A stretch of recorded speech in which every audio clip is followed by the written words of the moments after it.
Hello, my name is Nathaniel Cole Davis, and I will be giving you information in a small class on OPSEC cycle use in today's business world.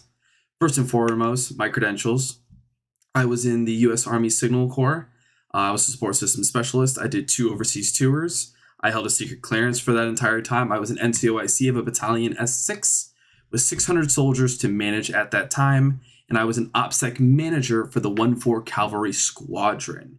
In my civilian career, I was an IT manager for Atlantic Foods. I was a system administrator for over 200 employees in policy implementations for network security, and I still do that to this day. First and foremost, what is OPSEC? OPSEC stands for Operation Security or Operational Security, depending on who you ask. OPSEC is commonly used acronym in the military and government mainly, but seeing more use in the private sector with soldiers transferring over to the civilian sector. This is a living process that is ever evolving and repetitive cycle going along with the growth of threats and technology in the world. The repetition of OPSEC practices go along with the OPSEC cycle that is broken down into 6 main steps. The first step is identification of CII. What projects, ideas, finances, and level of security are you working with to identify these targets within your company? Another thing to look at is who and why would someone profit from gaining information or shutting down all of the operations, whatever those may be, money, power, or just disruption of your company to further their own. And how is information and data transferred, stored, and the ease of access to people that should and should not have this access? These are things you want to consider on where you would want to look at your basis of what immediately needs to be looked at and improved on or just completely changed. Second step is threat analysis. Understanding who would want to cause harm or criminal intent on your business or jurisdiction. Based on that information, you can then kind of get into the headset of, if I were to be this company going after this information or this hacker group going after this information or power or money, it gives you a basis to look at for starting a countermeasure of some sort. You'd want to gather all information about tactics, tricks, and known weaknesses or plausible bugs already exploited in the world, and that's happened to other companies or even your own. Identify all cases that could give any information to adversaries or threats, whether it be in a change of protocols that was made too public, or what's already been exposed to the public, or previous points of information leaks within your company and others that you are researching. Assessment of risk is step 3. Senior leadership should be assessing the acceptable risk for security in the company. This will usually be done at the executive level. They will be creating and designing ideas for countermeasures against threats and bugs that are above the acceptable threshold.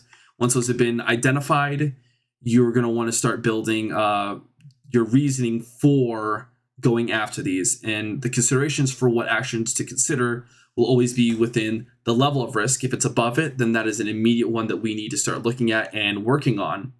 The cost of risk mitigation, if we're protecting, say for just a dollar value, $500 worth of information, are we really going to spend $20,000 to protect that information when it really doesn't mean that much?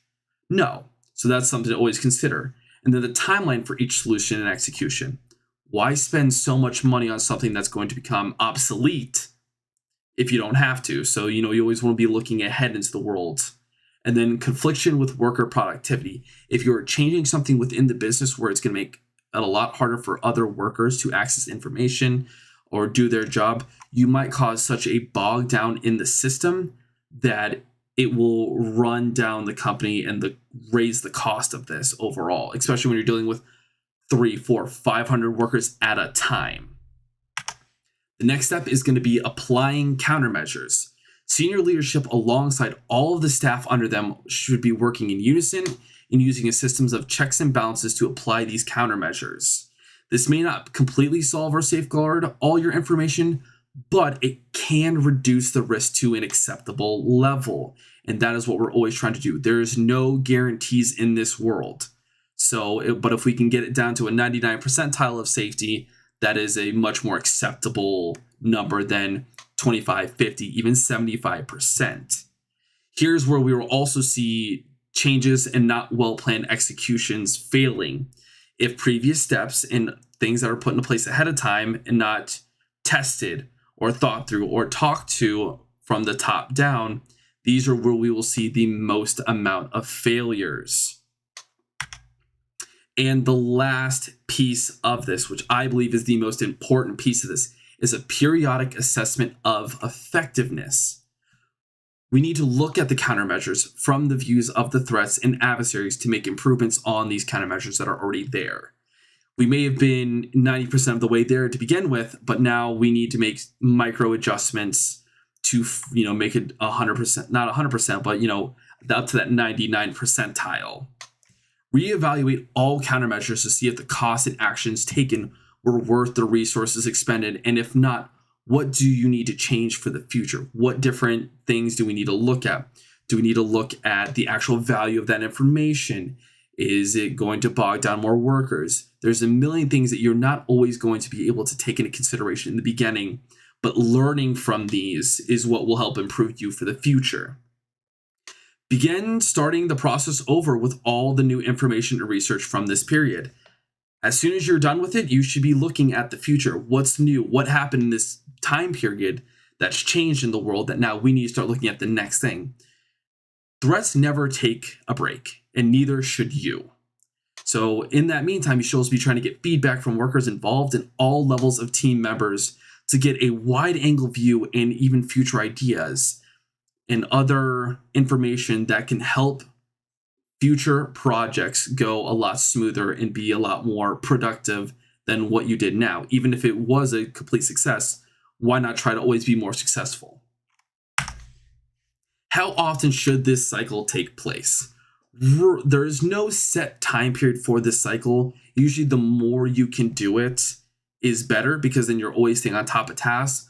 But roughly it will take between every 6 months to a year. But this is depending on the amount of projects that you're doing, the time those projects will take, and the resources you have available to you. During this time, training and research for employees will play a large piece of the effectiveness in this process. If you need to retrain people, if the project is to retrain watching for phishing emails, if it's for implementations of new ways to access the information or the databases, especially for remote workers, this training and putting everything out and testing, it's all a learning curve. And if we can mitigate that learning pain and time, it increases productiveness overall. And the benefits of using OPSEC in a professional environment. It's a consistent updating of procedures. You have structure and cohesion of all elements in the workplace, not just your security team, but all of the other departments that you're going to affect. And you may not get to talk to them all the time or work with them, and especially if it's a very large company. You don't always understand why they may think this X, Y, or Z, but with this, you can get a better understanding of what's going to work better and kind of making that nice mesh, especially when it comes to time for training.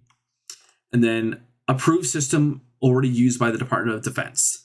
OPSEC is mainly used in the military, DoD, and if it's used to save lives of individuals and keep top secret information secure, this is also a good way for your business to work. If it can work to keep people alive, it can work to keep your data and everything else secured.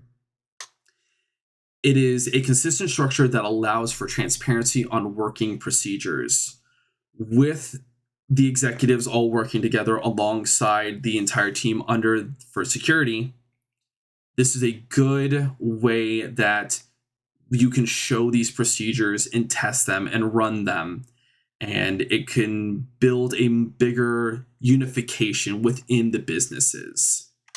And this is important to me, especially since I've changed the size of companies and groups I've worked with, is it can be used at any company in any caliber, which means if you're a team of 3 individuals working for, say, 200 other employees and it's only you 3 with limited resources, you can still use OPSEC. If you're a 50-man team and you have thousands of employees and thousands of systems, this is still something that you can use in this training and this procedure to keep the company running smoothly and to keep it always up to date and always on the cutting edge of fighting back against all of the hazards of the world. Thank you so much for your time. I appreciate you sticking around to learn. And if anyone has any questions, please feel free to ask.